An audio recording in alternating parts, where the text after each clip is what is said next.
Life Audio. Welcome to Christian Natural Health with naturopathic Dr. Lauren DeVille. Christian Natural Health is the podcast on how to get and stay healthy, God's way. You'll hear topics on nutrition, exercise, sleep, avoiding toxicity, meditating on scripture, what supplements to take, stress management, defeating anxiety and worry, how to reconcile Eastern medicine approaches with Christianity, and a whole lot more. Now, here's your host, Dr. Lauren. Welcome back to another episode of Christian Natural Health. Today, I'm very pleased to have Emma Tekstra with us. Emma is an actuary, independent health researcher, and author of How to Be a Healthy Human. With a 30-year background in employee benefits and corporate health and well-being, she consults with employers looking for real solutions to runaway healthcare costs and with startup companies bringing health solutions to market. Welcome, Emma. Thanks for joining us. Thank you so much. Yeah, so give us the elevator pitch for your book first. What inspired you to write it?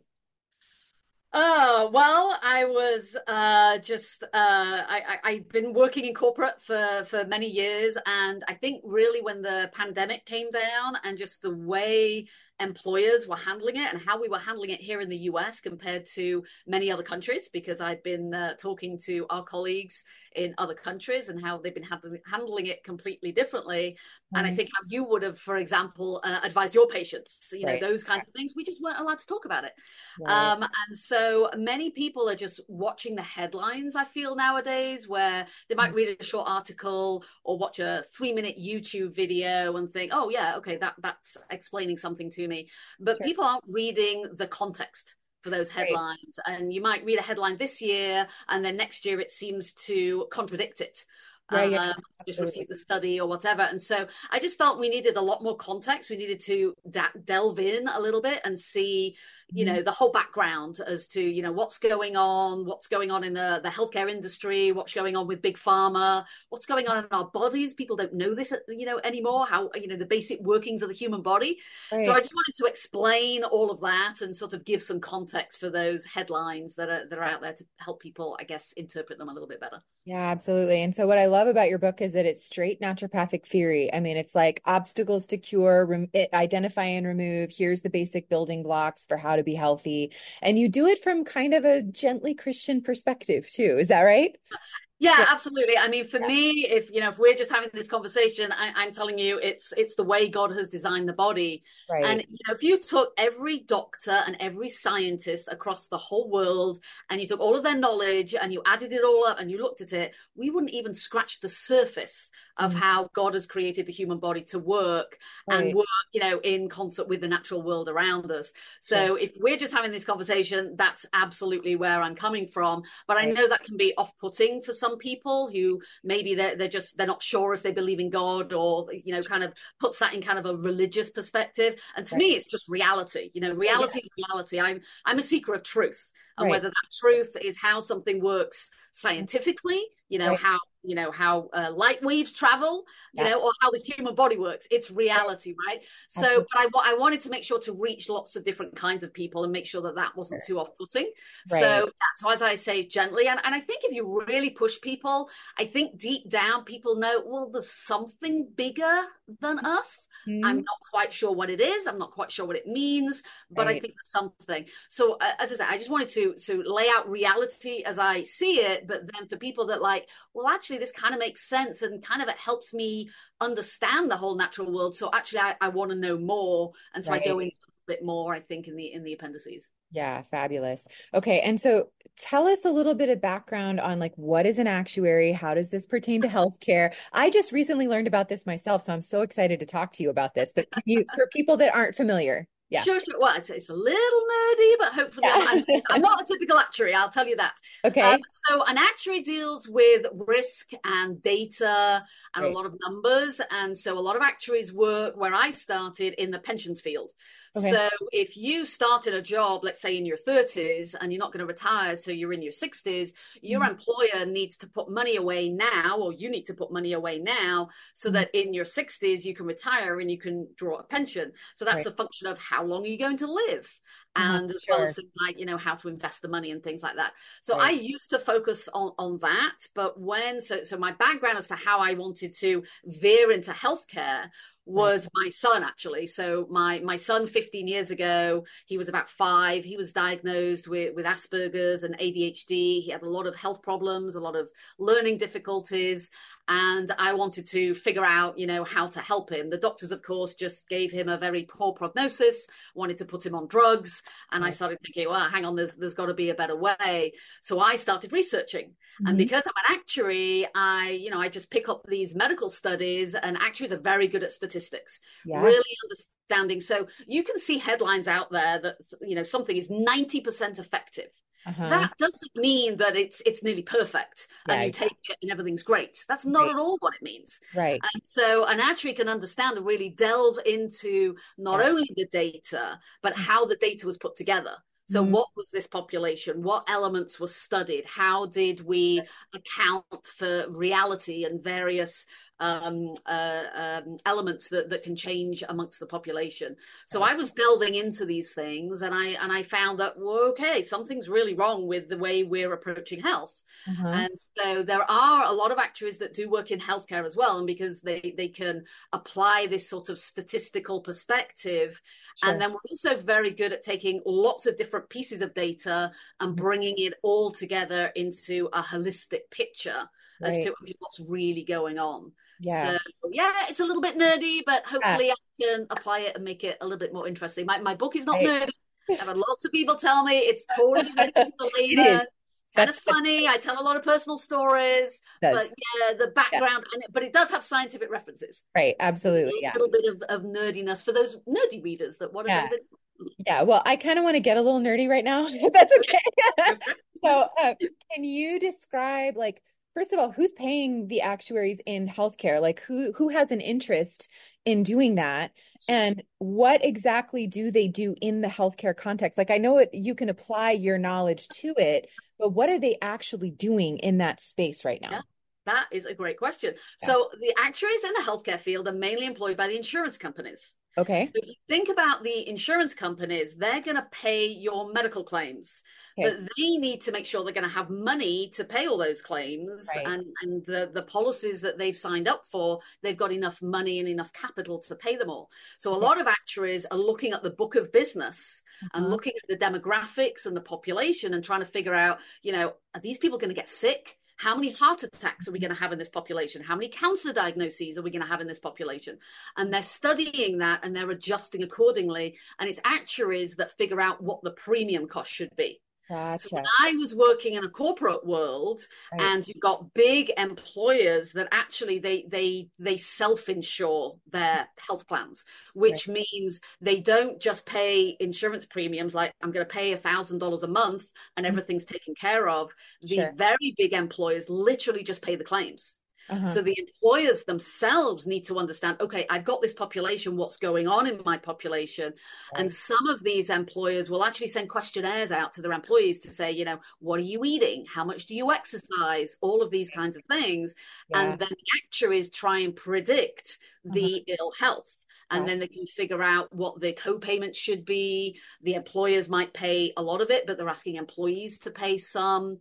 But how I want to come at it, it's actually kind of frustrating to me that insurance companies, they're very focused on conventional healthcare. Of course. They're very focused on, what are the drug costs going to be? If you're going to get cancer, those are very expensive drugs. If you're going to have an autoimmune disease, if you've got lupus or multiple sclerosis, those are very expensive drugs. And how many of the population are going to be diagnosed with these things? But it's very, it's kind of hands off. It's kind of, it's like, oh shucks, 10% of the population have got diabetes or whatever.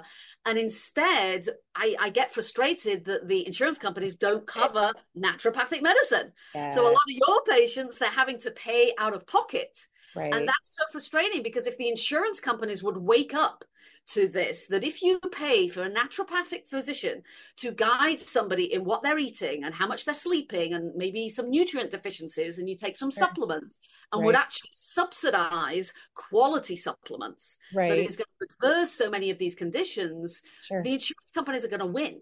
They're going to be more save money. Exactly. Right. But they're just not waking up to it yet. I mean, that's a lot of my mission now, is to talk to insurance companies and employers to understand that maybe paying a little more now, because if you're an employee, you look at your health plan, you say, okay, I'm not feeling well. And you look at your health plan and you look at the in-network doctors and you say, okay, I'll go to one of them and I only have to pay $10 for the visit. And so they go to that kind of a doctor, and that conventional doctor says, oh, be on this drug. And then they look at their plan and it's going to pay 90% of the drug. Okay, off we go. And then they say, well, if I don't want to do that, I've now got to pay $200 for a visit for a naturopathic doctor, and they're going to recommend some supplements to me. And I've got to pay in full for those. What's the employee going to do?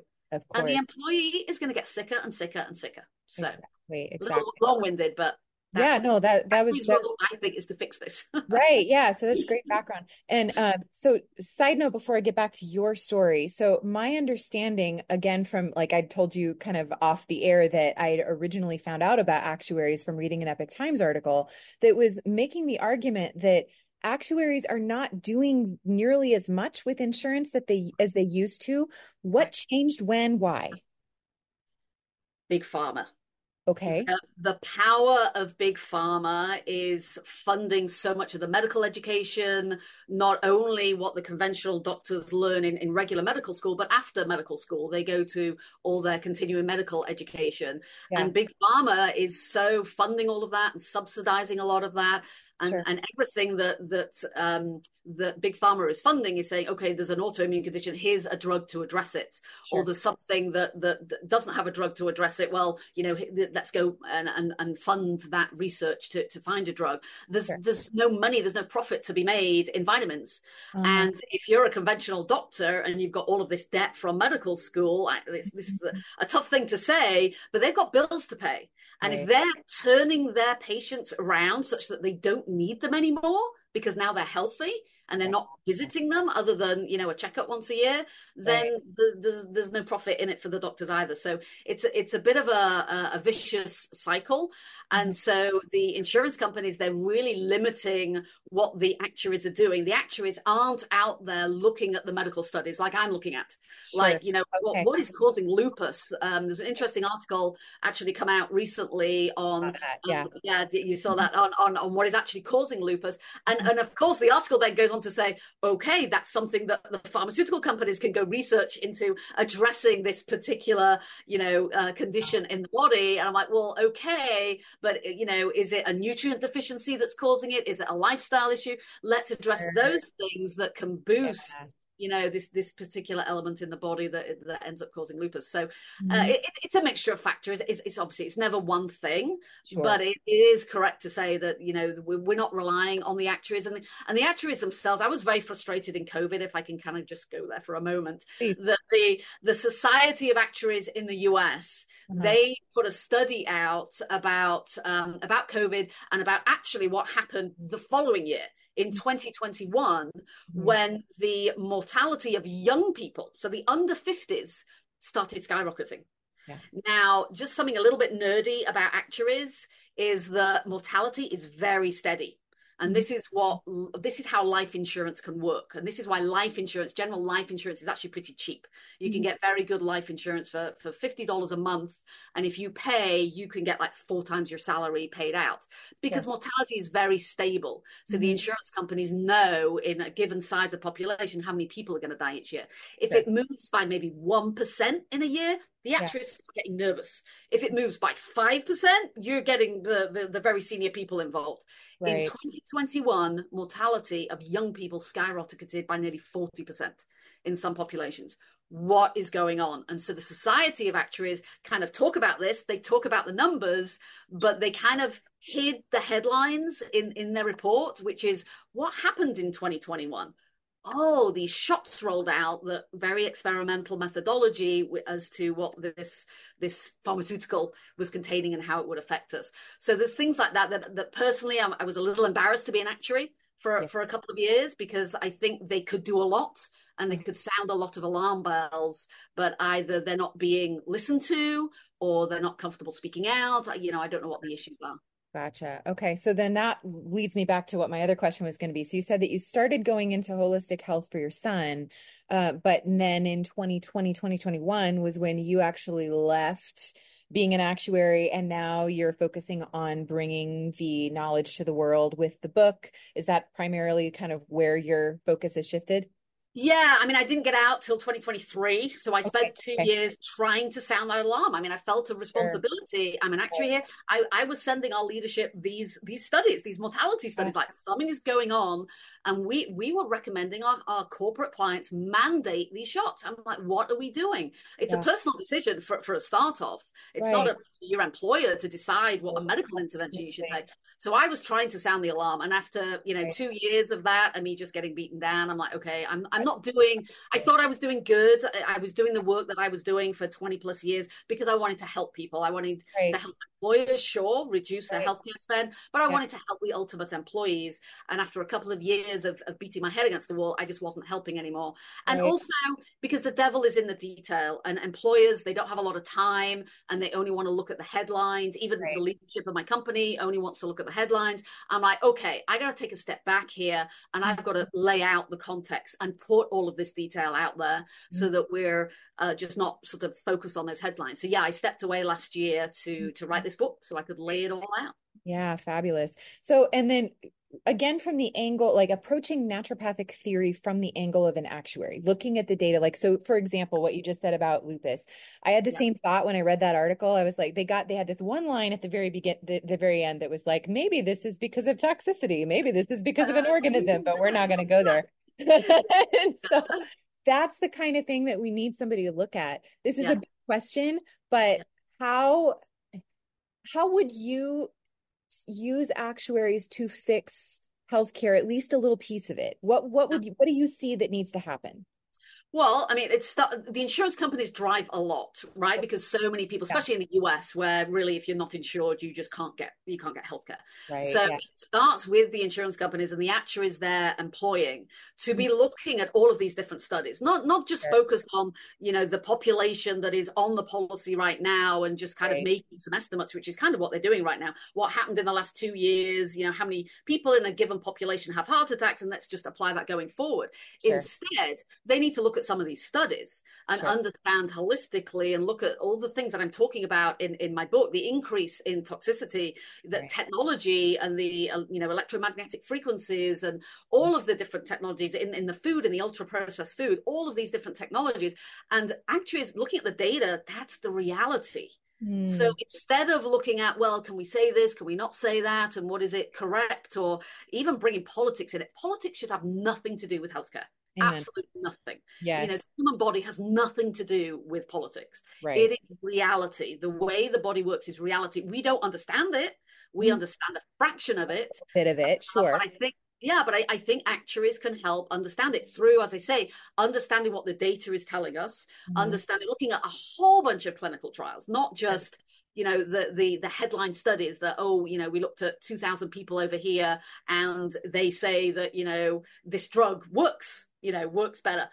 The drug works on addressing a biomarker. I've just been working on a new article actually about biomarkers. I was asked to write this article that kind of explains about the blood tests that you take and how to interpret them and things like, those standard ranges. Where do they come from? Right. And so a lot of pharmaceuticals are invented and tested on how they adjust a particular biomarker in your blood. So does a statin. Everybody knows what a statin is. Yes. It reduces LDL cholesterol. Okay, it does do that. Yeah. But does it make you any healthier? No. And so it's looking beyond that very narrow view of what is this artificial chemical doing in your body to is it making you healthier? And so I think the actuaries can take a much broader perspective. And of course, they're independent. They would need to be independent. So you need to look at some of the clinical trials and who is funding them to see guidelines come from. But I think actuaries, we have a very rigorous code of conduct, extremely rigorous. I mean, I know doctors do too. But actuaries, they're kind of out of it. They're nerdy. Everybody kind of ignores them. I don't understand what you do. So I think in some ways, I think actuaries can still be independent, and can speak out. And so if you're an actuary, listen, please speak out, Yes, we need that. We need somebody to actually pull all that data together so that, as you say, it's not cherry picked, because it seems like there's people who will say on one side of an issue versus the other completely contradictory ideas, and they'll pull out statistics that back it up. Right. And who's to say who's actually right? It sounds like somebody needs to look at, okay, so that's another thought. You mentioned that 90% effective doesn't necessarily mean 90% effective. Can you explain why? Right. Yeah. It's a little complicated math. Okay, so okay, so all right, so I'm gonna kind of do it on those shots, all those numbers that everybody was seeing.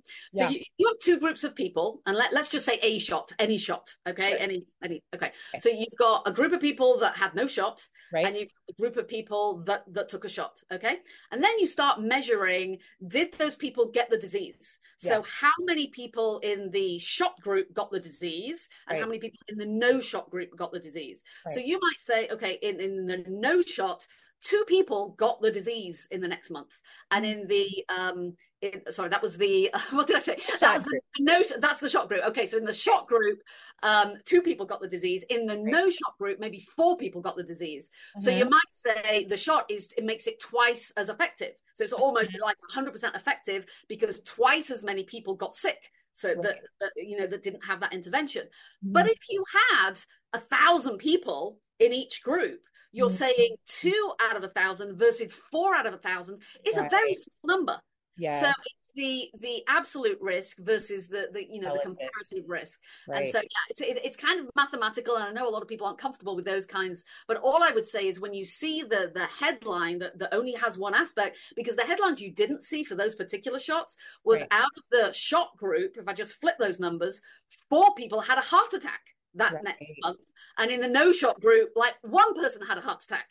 Right. So what's going on there? Sure. It might be nothing to do with the shot, or there could be something there. So, so it's people cherry pick even the journalists. The journalists are responsible as well. Of course. They cherry pick the headlines to sell news or to get people to do something, because, healthcare, it's an industry, right? They're out to sell things. And so they're going to give you the marketing headlines so that you buy what they're selling. Right. Yeah, that definitely makes sense. So, as far as the idea of the insurance companies, and you mentioning like having them cover naturopathic medicine. So there is a bit of a debate amongst naturopaths as to whether or not we even want that, because they also will tell you, like, here's standard of care. Here's all the things that you have to do. And also, we're only going to reimburse you for this amount of time. So now you're seeing somebody for 10 minutes and you can't possibly get to the root cause in 10 minutes. Right. Yeah. And I agree with that. I absolutely agree with that. Insurance dates back nearly 100 years now, the first kinds of insurance policies. And I think they're outdated, and I think we need something new. And this is actually what I now talk to employers about, an absolute new way to fund healthcare. So I call it like a wellness first approach. So there's kind of a hybrid going on right now that many people aren't aware of. If you're a big employer, you've got your health plan, which is kind of the traditional, conventional health plan. Like you say, there's a standard of care, and the doctors can do certain things, and you've got a certain disease, and you get prescribed a certain drug. Right. But then employers are recognizing, well, actually, there might be a different way. And they also provide these wellness solutions. They call them wellness solutions. And so there might be a company that will help you reverse your diabetes. And it's a completely different approach. And the employer will subsidize that. So it might cost, this vendor might cost like $100 a month. And for $100 a month, you get a really awesome phone app that helps you track your food. You get access to a coach that will help you. They might recommend some supplements for you. They might recommend an exercise routine. And the employer subsidizes that. And they advertise that new plan program, I would call it, to people that are diabetic or pre-diabetic. So they can make the decision, I'm not going to go on a drug, I'm going to try this and see if this works. There's a lot of that. Diabetes was the first. There's now programs for autoimmune conditions, all sorts of different conditions, even infertility and migraines and all of these different kinds of programs. And a lot of employers now, they might have several of these different kinds of programs. But here's the problem with it.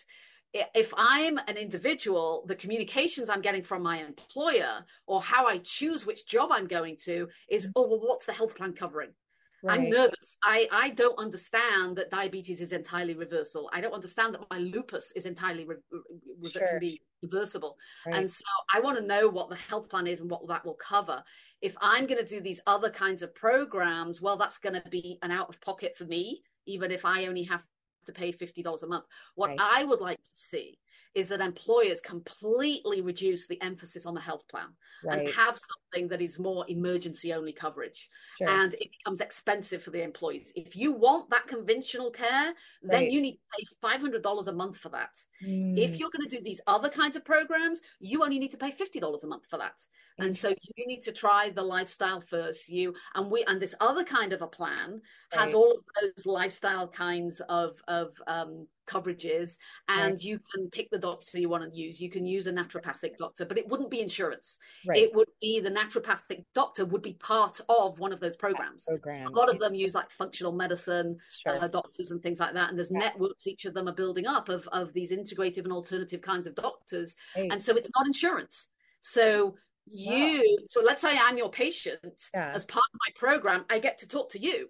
And you can talk to me for 30 minutes once a week. You can talk to me whatever your particular program is, but the other program pays for it, and there's no insurance involved. You don't get told how to do it. And that's what I see. That's my vision for the future of healthcare in this country, particularly employer funded. That's fabulous.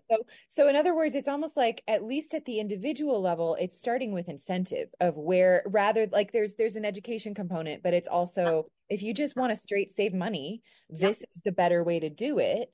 And then over time, they end up learning about it. But so this also would be focused on the big employers first, and then maybe it would kind of blossom or balloon from there, kind of a thing. Yeah, I mean, I think not the giant employers, because I think they're very much, big pharma is all over them, especially the really well-known logos. But I look at what we call the mid-market. So an employer that's 1,000, 2,000 employees, and the health costs for that kind of employer are huge. And they're very overwhelming, and they're skyrocketing. Healthcare costs are skyrocketing right now.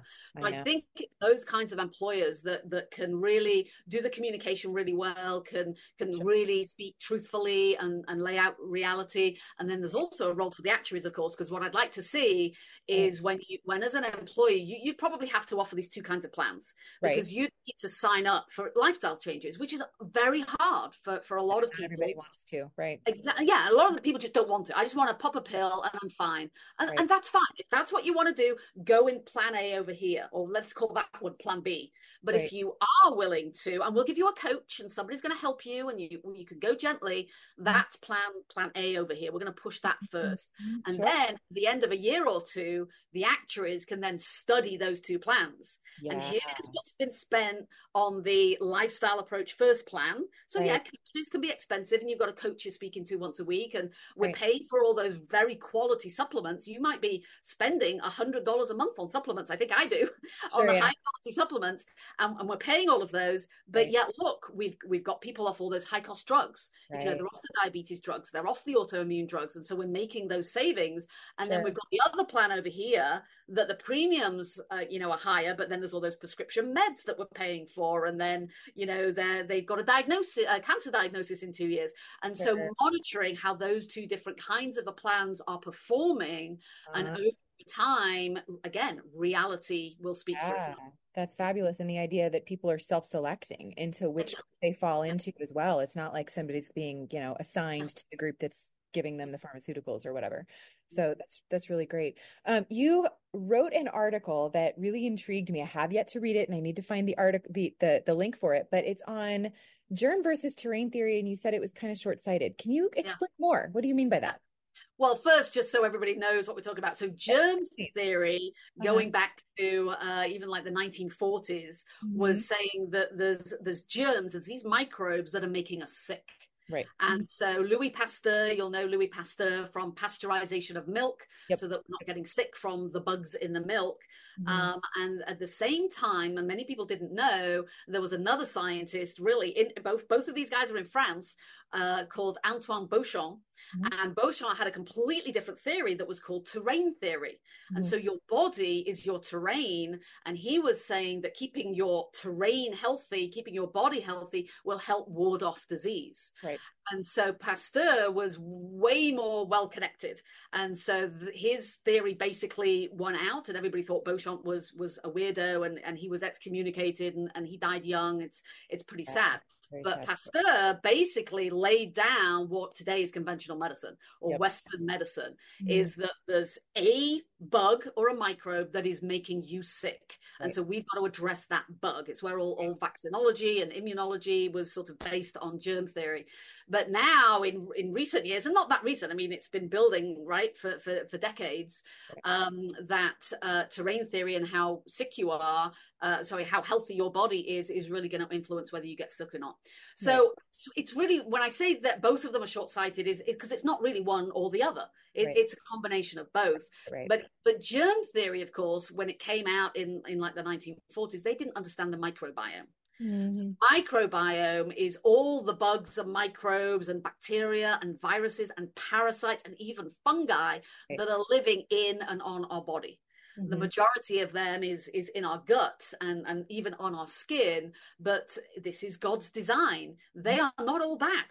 Probably, I think the estimates now are less than 1% of them are bad. 99% actually make our bodies work well. And if we have an absence of them, then things are breaking down. So a lot of diseases, I mean, many are due to toxins, due to nutrient deficiencies. Some of them are due to a damaged microbiome that you just don't have enough of the good guys who can keep out the bad guys and can also help, they help create our hormones. They create our neurotransmitters. So a lot of problems that we have are due to a damaged microbiome from a lot of toxins, and even the pharmaceuticals can damage them. So that's why I say, you can't really focus on one or the other. I think it's a combination. Certainly there are some bad, some pathogenic bacteria, definitely. But if you keep your body healthy, you're going to be robust, and you're not going to succumb to even some of those really, really bad ones like Ebola. Everybody's terrified of Ebola. Ebola can be completely cured with vitamin C, with really high dose vitamin C. I did not. Right. So, I mean, people are terrified. They hear of these bugs and they're very terrified. When there was a case of Ebola in the US, everyone was like terrified.